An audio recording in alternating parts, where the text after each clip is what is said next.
Halo, assalamualaikum warahmatullahi wabarakatuh. Kembali lagi di channel YouTube saya, dan terima kasih telah menyaksikan terus video saya. Di video kali ini saya akan berbagi intinya bukan berbagi tip, ingin mengasih tahu atau ingin mengeser kepada kalian yang ingin memulai bekerja sebagai seorang kaigo di Jepang. Jadi yang belum tahu apa itu kaigo, jadi kaigo itu adalah salah satu bisa kerja di Jepang di bidang keperawatan lansia ataupun di bidang keperawatan orang yang membutuhkan keperawatan khusus atau disabilitas. Nah, jadi buat kalian yang baru lulus sekolah ataupun kalian yang masih belum tahu apa itu tentang kaigo, kalian bisa lihat di video-video saya sebelumnya. Namun di video kali ini saya akan membahas apa aja sih yang harus kalian tahu sebelum kalian menjadi seorang kaigo di Jepang. Jadi terus ikuti terus video saya dan jangan lupa subscribe, like, dan komen, oke? Nah, langsung saja. Jadi hal-hal apa sih yang harus kalian ketahui sebelum kalian memulai bekerja sebagai seorang kaigo di Jepang? Yang pertama adalah kalian kalau ingin menjadi seorang kaigo di Jepang, tentunya kalian harus jangan jijian sama yang namanya ingus. Jadi ingus atau dalam bahasa Jepangnya itu adalah hanamizu. Jadi ini udah jadi pekerjaan sehari-hari saya. Pasti saya banyak menemukan lansia, mau nenek-nenek ataupun kakek-kakek di Jepang itu ya emang ya pasti mereka itu akan ada yang yang sering ingusan gitu. Tentunya kita sebagai seorang kaigo harus membersihkan gitu ya. Itu tidak pernah, dan itu kejadiannya itu bukan hanya satu kali atau dua kali gitu ya. Itu sering di setiap hari. Pasti kita kan sering akan bertemu dengan si pasien atau lansia itu. Jadi mau nggak mau kita harus mengelap ingusnya itu, maaf.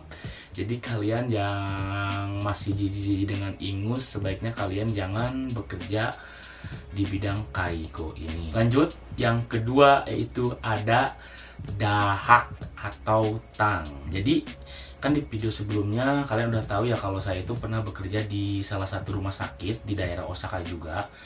Jadi kalau di rumah sakit itu ada yang namanya itu sering namanya kyuinbing gitu, atau pengambilan dahak oleh kanggosi atau perawat. Jadi tugas kita itu apa kok bisa berhubungan, walaupun yang ngambilnya kanggosi atau perawat, kita itu harus ngebuang dahak itu loh. Itu dalam kantongnya itu bisa kayak tabung gitu ya. Itu bisa nyampe setengahnya gitu, kayak gumpalan dahak gitu. Jadi ya mau nggak mau pasti kita ngelihat, dan kita itu harus ngebuang. Itu gimana sih kayak ngebuang lendir gitu. Dan saya juga sampai saat ini kadang masih jijik gitu, tapi ya mau nggak mau ya, karena udah terbiasa. Jadi saya mau terbiasa, dan itu pun ada beberapa teman saya yang kalau suruh ngebuang itu dia tetap aja nggak mau gitu. Dia tetap jijik walaupun dia bekerja sebagai seorang kaigo. Nah, jadi bagi kalian yang masih jijian dengan dahak atau tang dalam bahasa Jepangnya, mending kalian skip, jangan menjadi seorang kaigo. Ini pasti akan menjadi beban terberat dalam pekerjaan kalian. Nah, lalu yang ketiga ini apa sih? Muntahan ya. Jadi tidak sedikit, dan emang bukan sering juga, tapi saya pernah beberapa kali menemukan kasus dimana pas lansia atau pasien itu sedang makan, tiba-tiba dia langsung muntah gitu. Dan saya pernah beberapa kali ada yang disembur juga. Saya pernah pas dikasih makan gitu, dibantuin makan, saya disembur juga pernah. Terus itu sih yang paling jujur, saya juga sampai saat ini kalau untuk muntahan itu masih istilahnya bukan jijik, tapi baunya itu loh yang lebih-lebih. Kalau menurut saya itu gimana ya, makanan baru masuk ke perut, baru masuk ke lambung istilahnya, terus dia langsung dimuntahkan. Itu baunya itu menurut saya ya bikin saya pusing juga sih. Jadi buat kalian yang masih jijian sama muntahan, ingus, dahak, mendingan kalian cari pekerjaan yang lain. Jangan melakukan pekerjaan kaigo karena melihat gaji atau melihat bonus, tetapi di sisi lain kalian masih jijik dengan hal itu, oke? Yang keempat yaitu ada darah. Jadi ini udah bukan rahasia umum lagi kalau di dunia kesehatan, di dunia medis, tentang keperawatan, dokter. Dan kaigo di Jepang juga itu tidak sedikit, bukan tidak sedikit, kita itu pasti akan melihat darah dari si pasien itu loh.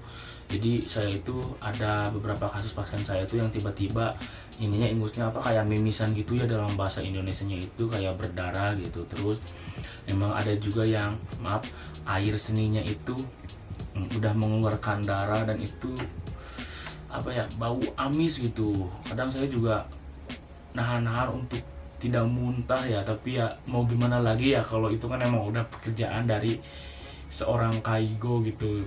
Tentunya mungkin saya juga nggak tahu ya di panti-panti lain atau di orang yang bekerja sebagai kaigo di tempat orang yang berkebutuhan khusus gimana.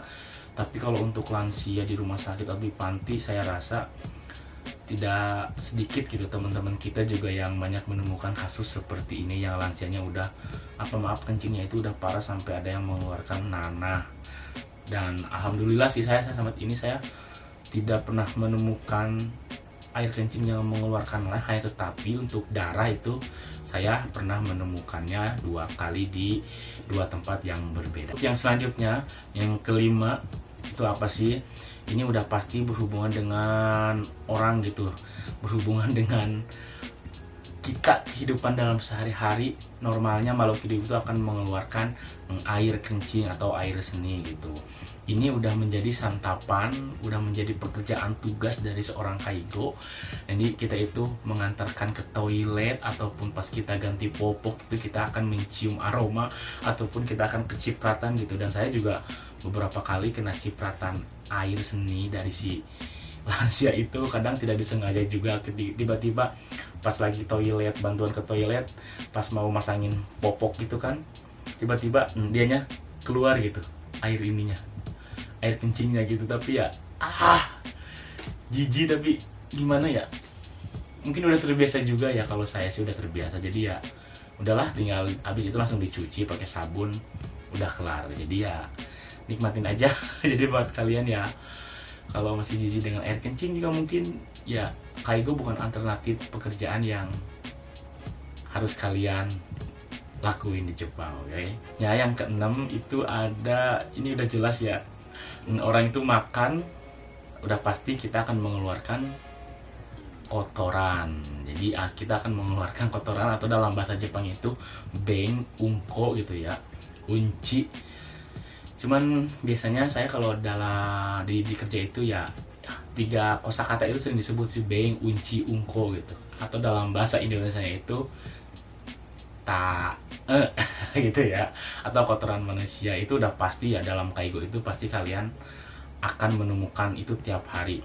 Baik mau kalian kerja di rumah sakit ataupun di panti, atau di panti jenis apapun itu, kalian pasti pasti kalian akan melihat bentukannya gimana, cara membersihkannya gimana, dan bentukannya, dari bentuk, dari warna, dari baunya juga pasti kalian akan tahu sendiri kalau kalian udah bekerja menjadi seorang kaigo atau perawat lansia ataupun kaigo di bidang panti yang berkebutuhan khusus. Jadi emang orang-orang itu ya, image kaigo itu ya kotor gitu ya. Emang bener, emang kita itu kerjanya itu ya berhubungan dengan hal-hal tadi seperti yang ingus, dahak, air kencing, darah, terus ada apa lagi?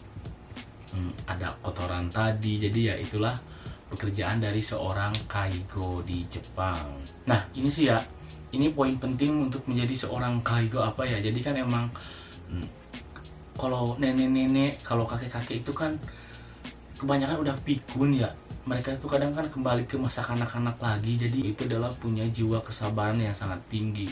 Dan saya pun tidak munafik, saya beberapa kali pernah kesal juga kadang, tapi saya tidak pernah memukul. Cuman saya sesekali gitu ngeluarin kata-kata kasar, karena emang saking keselnya gitu. Sesabar-sabarnya saya, seciri-cirianya saya, kalau udah dihadapin dengan hal kesel itu kadang ya saya ya kesel, karena saya juga manusia kan. Apalagi pas kita lagi nganterin ke toilet tiba-tiba satu orang lagi mencet bel gitu, itu kan kata saya tunggu dulu sebentar, tapi mereka tetap terus pencet bel, itu kan kayak bikin kesel gitu. Ini pasti sih semua seorang kaigo di Jepang pasti kesel yang ada namanya panggilan nasukoro gitu. panggilan yang dipencet itu yang bikin kesabaran kita sangat diuji, apalagi dengan tingkah-tingkah mereka itu kadang ada yang di luar nalar gitu. Tapi kan ya mau gimana lagi, emang itu kan emang udah tugas menjadi seorang kaigo di Jepang.